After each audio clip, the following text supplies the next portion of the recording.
Um, but coming off of their schedule, their last game going into the bye week is the Dallas Cowboys.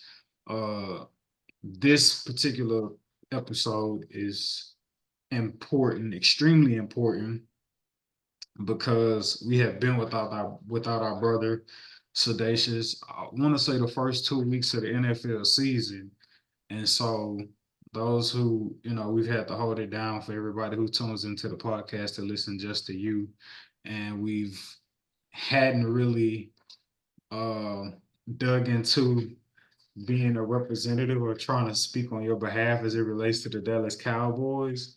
Mhm. Um, so your Dallas Cowboys, um, what do you make of their season thus far?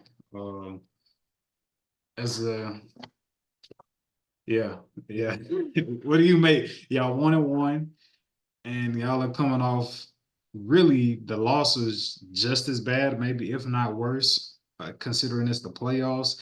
To the loss against the Packers last year. Um, yeah, I mean, go wherever you want to go with this conversation. This is we can. I consider this your state of the address to all Dallas Cowboys fans. Oh yeah, no, I really appreciate this, and um, told my wife this. I said the reason why I'm back. Oh, for those who don't know, who I haven't said this to, uh, I'm back on Dak Island. Like I'm back. No more in the middle trying to figure it out. I'm back on Dak Island simply because I now understand that I can't put everything in his lap. Um, the defense is horrid.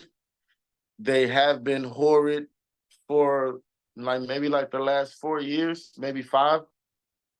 I don't understand why we know that we need to run the ball, but we don't feel like we need to stop the opposing team from being able to run the ball as well.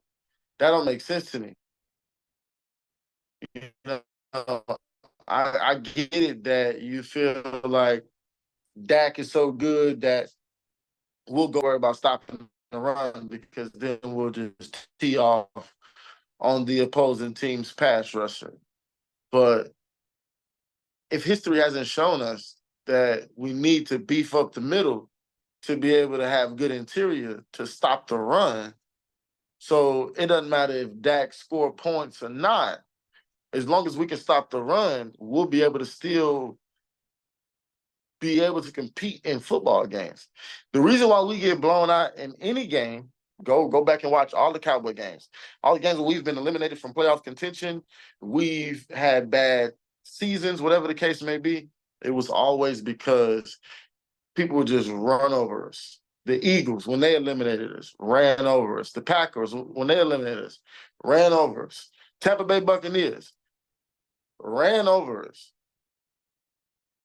And so I'm like, Jerry Jones, like, I'm seeing it. I'm looking at it. Don't get me wrong. I love Michael Parsons. I love how agile and elusive and how creative he is with his pass rush. I do. Love DeMarcus Lawrence.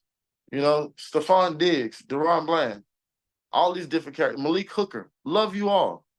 But if we can't stop the run, we ain't gonna never go nowhere. That's it. Running the ball controls the line of scrimmage. You control the line of scrimmage. You control the tempo of the game. You dictate the game if you can run the ball better than the opposing team, excuse me. Right? Because whoever can run the ball can set up play action, open up things in the air. Right? But if you can't run the ball and can control the line of scrimmage, and I'm sorry, if the opposing team is always controlling the line of scrimmage, can run on us whenever they want to, they'll always control the game. And if we can't stop them, because not only can we not stop people, we ain't doing that good in the backfield neither. Averaging like 2.5 yards a carry. So that wouldn't matter. If we was getting 2.5 yards a carry it wouldn't matter if our defense is constantly putting other offenses in deficits because we can stop the run. Is Zeke y'all number one? No, bro, we don't have no number one. And I asked that because I was playing Madden today, bro, and this dude was like, I only seen him using Zeke, and I was like, wait, is he that number one in real life? But okay. No, no, no, no. Well, honestly, let me say he may be the unofficial number one. No, no, he's number one A. He's one A. Because Rico Dowdle is one B, and Deuce Vaughn is two. And There's Deuce Vaughn really playing like he one C. Is really week how he got him playing. week one, Ezekiel Elliott led the pack with 10 carries. And then week two versus New Orleans, Dowell, Dowdle, Rico rather, he led the pack with 7 carries, which was right behind Zeke's 6, but it was a blowout, so they had to abandon the run, How obviously. many Deuce Vaughn had game week one? Week one, uh, week one he had 1 carry, and week Mm, two he had 4. mm.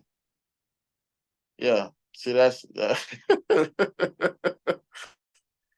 and don't get me wrong, Zeke has been looking a tad bit formidable, but Rico Dowdle not getting the reps because Zeke is there messes with his game, and Rico Dowdle's really good.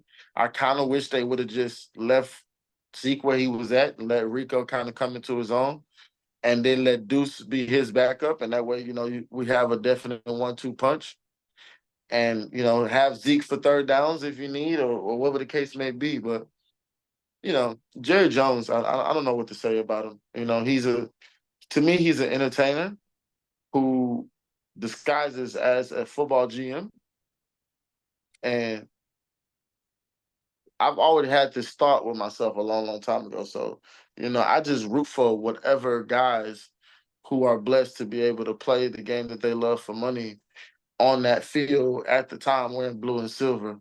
It ain't really too much about the politics no more for me. I could care less. Now I understand that I root for the Cowboys until I can't root for them no more, than go on about my life.